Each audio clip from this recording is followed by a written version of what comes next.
The Moto Guzzi V7 850 Special is a beautiful bike. It's just a shame that mine is still broken. By which I mean, perhaps you can see here on the Speedo, the check engine light is illuminated. And it has been since the day I bought the bike. So I figured anyway, it's time for another update. And I have actually had a response from Moto Guzzi. So, welcome to CG Rides. And today you find me on the V7 850. And I'm just enjoying a bit of the October sunshine and some of my favourite corners on some beautiful roads. And what I'd like to do is just update you on what's happened since the last video I did about this situation, which was about a month ago. And if you've seen that video, I was picking up the bike from SP Motorcycles, who had reset the light and done the first service. But let me just give you a very quick rundown in case you haven't seen any of those previous videos. I bought the bike in April 2022 from Moto Guzzi, a dealer in Gillingham. And within 30 miles of taking the bike off their forecourt, the check engine light was illuminated and wouldn't go out. There then follows a whole bunch of time where I'm chasing the dealer and trying to get a response out of them, and they just don't seem to be taking the problem seriously. I finally agreed with them to ride the bike to first service mileage and then have it picked up so that it could be sorted out, and they went bust in the meantime. So I had to start the whole process again with another dealer, which is SP Motorcycles in Exeter. And that brings us up to my last video. They'd done the first service, they replaced the O2 sensors again and reset the light.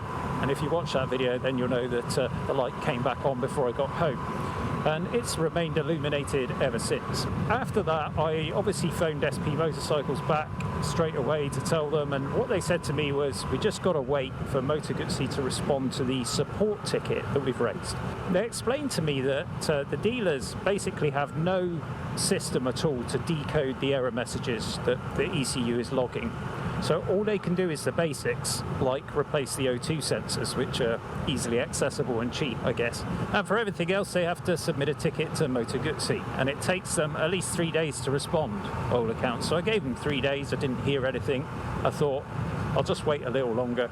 I ended up waiting 2 weeks, and then I decided to chase SP Motorcycles again. And they looked it up on their system and found that, yeah, Moto Guzzi still hadn't responded, which is why I hadn't heard anything, I guess. Pretty cheesed off at this point, and I asked the service manager there, what could I do? And I was told that what I need to do is go on to the website and fill in a complaint form, which really smacks of you're on your own, mate. And I sort of get it. I'm not having a dig at SP here. I really appreciate the help they're giving me. They didn't sell me the bike. They haven't made any profit on it. They'll only get paid if they actually get warranty work authorised by Moto Guzzi. So it's difficult, I guess, for them to justify doing loads of legwork on my behalf. And I sort of understand that as a businessman. I also don't agree with it. Yeah, if you're representing the brand, then Moto Guzzi should be paying for this, and they should be more responsive. But anyway, there we go. So I went onto the website anyway to fill out the form and found that some genius had limited the text input box to a certain number of characters, so there's not enough space to properly describe the problem. I was so angry, I found a phone number on the website which puts you through to Italy.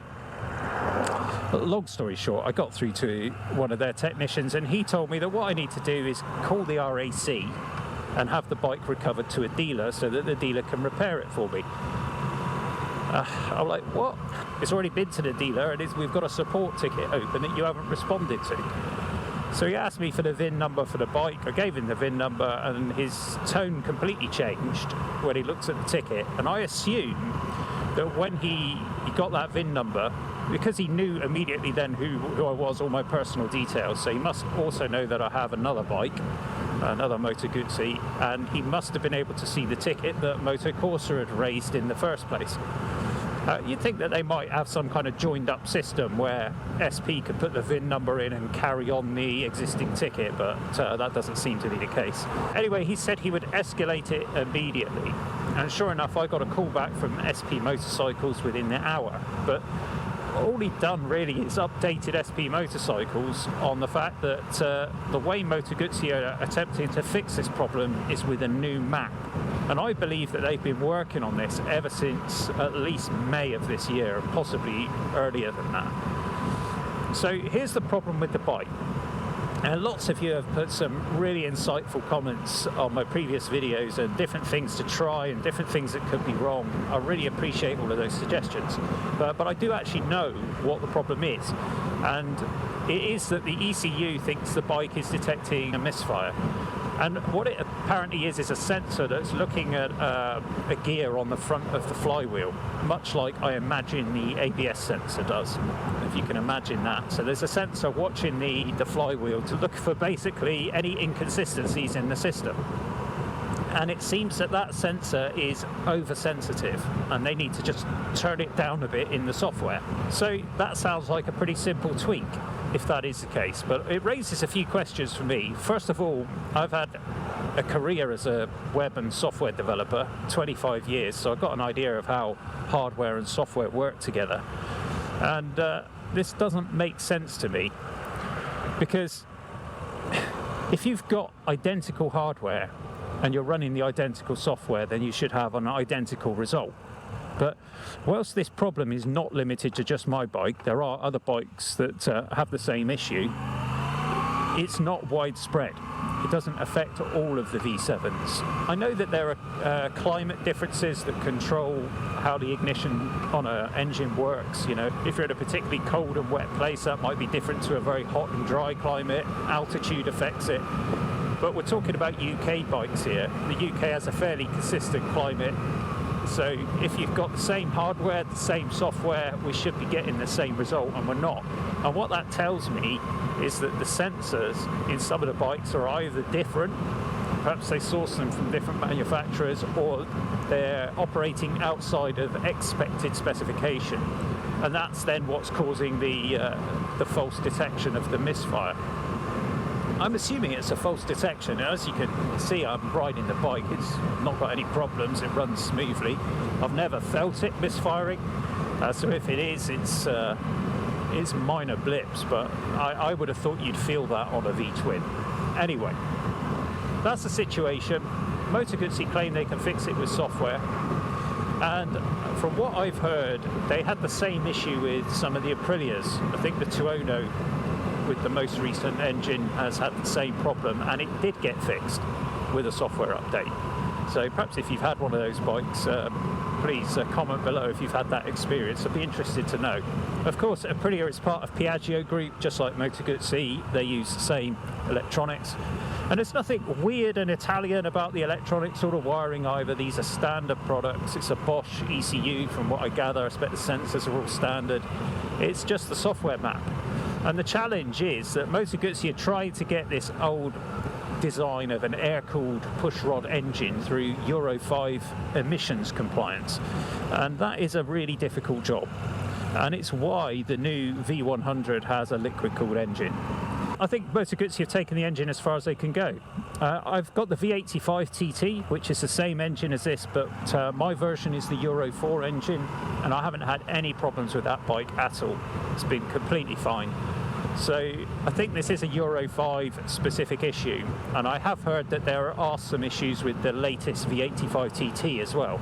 So who knows? The end result of all of this, having phoned them, the following day I got an email back from them, and I'll pop that up on the screen so that you can have a read for yourself. But as you can see, it says that they are expecting that software map to be imminently available. Well, to me that term imminent means anytime right now. And in fact, SP Motorcycles were told it would be in September. And I've heard from a few other people as well who've heard the same thing, that it would have been September. But it is now the 12th of October, and there is still no map. I waited all the way up to the end of September. I thought, actually, I'm going to just leave it into October. And on the 3rd of October, I thought, rather than chase SP again, I'm just going to go straight to Moto Guzzi. They emailed me, so I may as well respond to that email, which is what I did. And it immediately bounced back undeliverable. And this winds me up so much when companies do this. Why would you not connect the email to an address where someone will actually respond? Why have I got to jump through hoops just to get some service on the bike that I paid $8.5 grand for? it's really simple. Customer service is not a difficult thing to do, and yet these companies just seem to make a complete pig's ear of it every time, and I think that's being unkind to a pig's ear. Anyway, I was just too cross to do anything about it, so I waited until the following week and I chased SP Motorcycles again.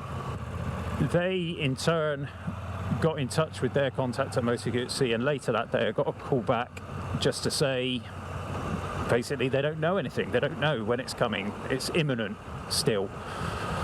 So make of that what you will. Does it take 5 months to turn down the sensitivity of a sensor in software? Obviously it's more involved than that, and it does feel to me like Moto Guzzi is trying to shirk its responsibility a little bit here, because surely if you've got bikes out there that are working, then you could replace the faulty parts that are on my bike so that the light doesn't come on. I guess the reason why they don't want to do that, apart from the fact it costs money, is because it's all a load of nonsense anyway. The light is on, but as you can see, the bike is working fine. And of course, if you look at that email that Moto Guzzi sent to me, they're telling me it's absolutely fine to ride the bike. So I question, what is the point in having a check engine light on your bike in the first place? What happens if, whilst I'm riding it, another fault develops that would normally illuminate the light? I won't know about it. But anyway, Moto Guzzi have said ride it, and I've got that in writing, so I'll carry on and ride it.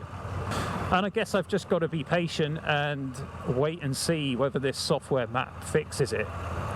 And a lot of you have said that you wouldn't be as patient as I've been with all of this, and that it would make you really cross. But I don't really have a choice, to be honest, and I dial it all down by the time I'm recording these videos, but I can assure you that it's been an incredibly frustrating experience for me.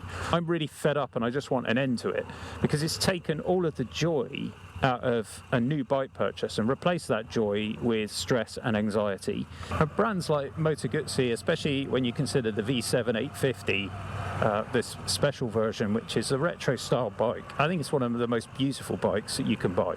They're selling a dream. They're selling you an experience, and it doesn't measure up if the whole time you've got this orange light staring at you saying, hello, I'm broken.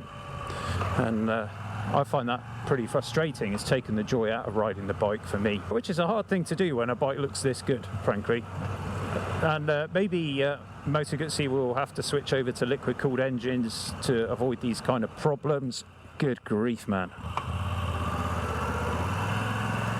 Goodness me. Well, it's always adds to the excitement of a video, doesn't it, when someone tries to pull out in front of you.